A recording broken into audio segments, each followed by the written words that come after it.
Chapter 2.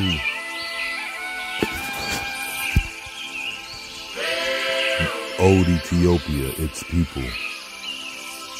Because of the great lapse of time, it seems almost impossible to locate the original seat of the old Ethiopia Empire. Bokart thought it was Happy Arabia. That from this central point, the Kushite race spread eastward and westward. Some authorities, like Gesenius, thought it was Africa. The Greeks looked up to old Ethiopia and called the Upper Nile the common cradle of mankind. Toward the rich luxuriance of this region, they looked for the Garden of Eden. From these people of the Upper Nile arose the oldest traditions and rites, and from them sprang the first colonies and arts of antiquity. The Greeks also said that Egyptians derived their civilization and religion from Ethiopia. Quote, Egyptian religion was not an original conception. For 3,000 years ago, she had lost all true sense of its real meaning among even the priesthood. Bulge Osiris in the Egyptian Resurrection Preface. Yet Egyptian forms of worships are understood and practiced among the Ethiopians of Nubian today. The common people of Egypt never truly understood their religion. This is why it so easily became debased. Ptolemaic writers said that Egypt was formed of the mud carried down from Ethiopia. The Ethiopians were the first men that ever lived, the only truly autochthonous race, and the first to institute the worship of the gods and the rites of sacrifice. Egypt itself was a colony of Ethiopia, and the laws and script of both lands were naturally the same. But the hieroglyphic script was more widely known to the vulgar in Ethiopia than in Egypt. Diodorus Siculus, Book 3, Chapter 3. This knowledge of writing was universal in Ethiopia, but was confined to the priestly classes alone in Egypt. This was because the Egyptian priesthood was Ethiopia. The highly developed Meroitic inscriptions are not found in Egypt, north of the First Cataract, or in Nubia, south of Soba. These are differences we would expect to find between the colony and the parent body. Herodotus, Book 2, page 29, says that Meroe was a great city and metropolis. Most of its buildings were of red brick. 800 BC at Napata, the buildings were of hard stone. Meroe, Crowfoot, pages 6 and 30.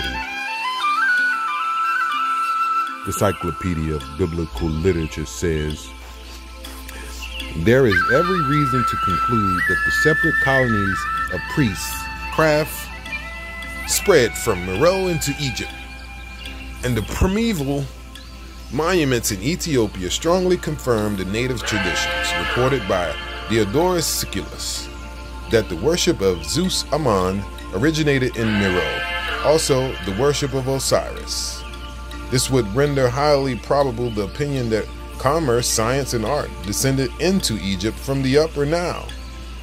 Herodotus called the Ethiopians wise men occupying the Upper Nile, men of long life, whose manners and customs pertain to the Golden Age, those virtuous mortals whose feasts and banquets are honored by Jupiter himself. In Greek times, the Egyptians depicted Ethiopia as an ideal state. The Puranas, the ancient historical books of India, speak of the civilization of Ethiopia as being older than that of Egypt. These Sanskrit books mention the names of old Kushite kings that were worshipped in India and who were adopted and changed to suit the fancy of the later people of Greece and Rome. The Hindu Puranas speak of the Kushites going to India before they went to Egypt, proving Hindu civilization coeval with that of Chaldea and the country of the Nile. These ancients record that the Egyptians were a colony drawn out from Kusha Dwipa, and that the Pali, another colony that made the Phoenicians, followed them from the land of Kush. In those primitive days, the central seat of Ethiopia was not the Meroe of our day, which is very ancient, but a kingdom that preceded it. By many ages, that was called Meroe. Lenormand spoke of the first men of the ancient world as men of Meroe. In those primitive days, the central seat of Ethiopia was not the Meroe of our day, which is very ancient, but a kingdom that preceded it by many ages, that was called Meru. Lenormand spoke of the first men of the ancient world as men of Meru. Sanskrit writers called Indra, chief god of the Hindu, king of Meru. He was deified and became the chief representative of the supreme being. Thus was primitive India settled by colonists from Ethiopia. Early writers said there was very little difference in the color or features of the people of the two countries. Ancient traditions told of the deeds of Deva Nahusha, another sovereign of Meru, who extended his empire over 3 worlds. The lost literature of Asia Minor dealt with this extension of the Ethiopian domain. An old poem, Phrygia, was a history of Dionysus, one of the most celebrated of the old Ethiopians. It was written in a very old language and character. He preceded means by many ages. Baldwin says that the authentic books that would have given us the true history concerning him perished long before the Hellenes. The Greeks of historical times distorted the story of Dionysus and converted him into their drunken god of wine. Quote, they misconstrued and misused the old Kushite mythology wherever they failed to understand it and sought to appropriate it entirely to themselves. End quote. One of the poetical versions of the taking of Troy on the coast of Asia Minor was entitled the Ethiops, because the inhabitants of Troy, as we shall prove later, who fought so valiantly in the Trojan War, were Kushite Ethiopians. This version presented the conflict as an Egyptian war. In those early ages, Egypt was under Ethiopian domination. In proof of this fact, the Encyclopedia of Biblical Literature says, Isaiah often mentions Ethiopia and Egypt in close political relations. In fine, the name of Ethiopia chiefly stood as the name of the national and royal family of Egypt. In the beginning, Egypt was ruled from Ethiopia. Ethiopia was ruined by her wars with Egypt, which she sometimes subdued and sometimes served. End quote.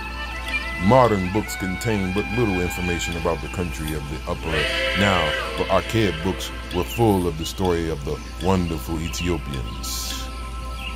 The ancients said that they settled Egypt. Is it possible that we could know more about the origin of this nation than they?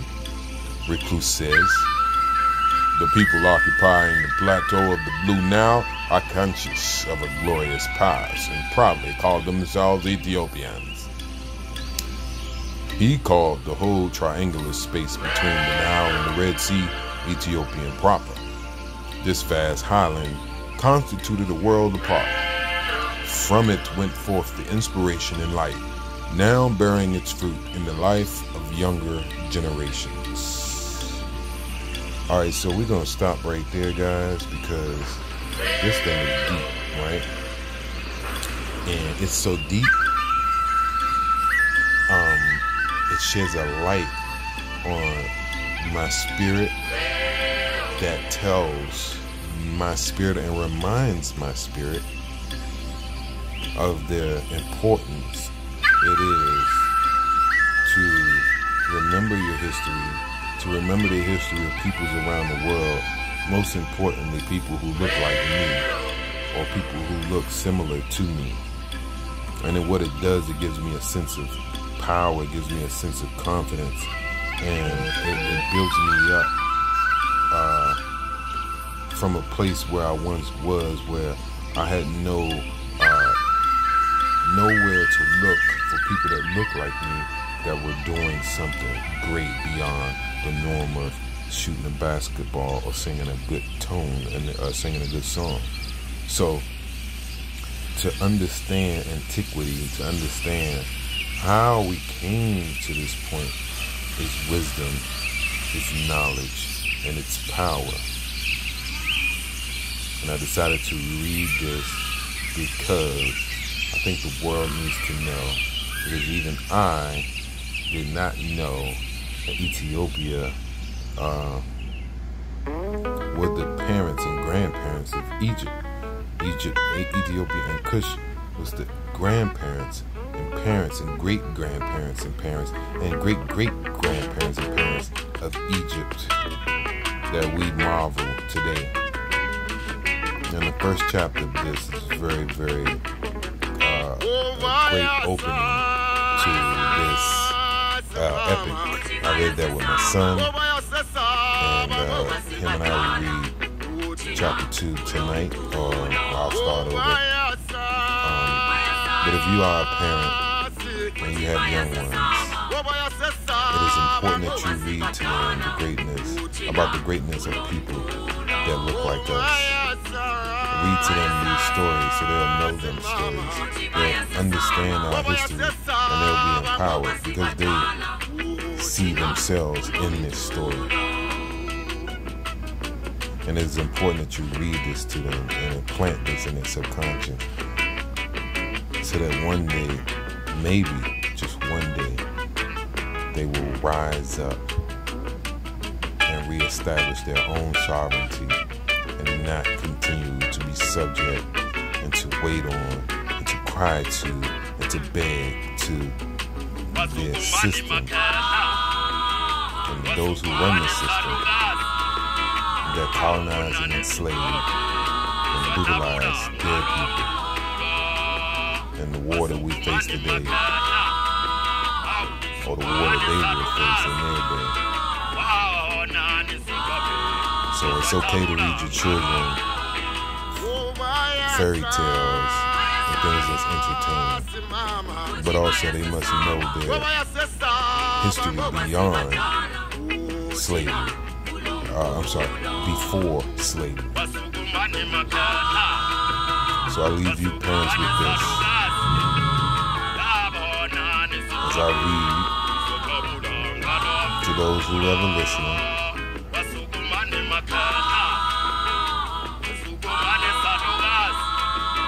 get free, or die trying. Check me out on my YouTube channel, Dear Dean Sutin Kim, where I will post more readings that you can read or have your children listen to throughout the night. If you don't have the time to read, you can play it, and it's there for use however you choose. The children need to be read to. And so this is what this channel will be about. Children being read to. But powerful readings. Sacred information. Secrets. Deep knowledge.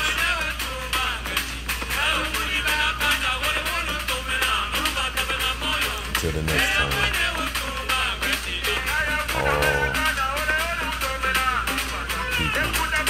All of those listening, remember to walk in my eyes. And maybe you should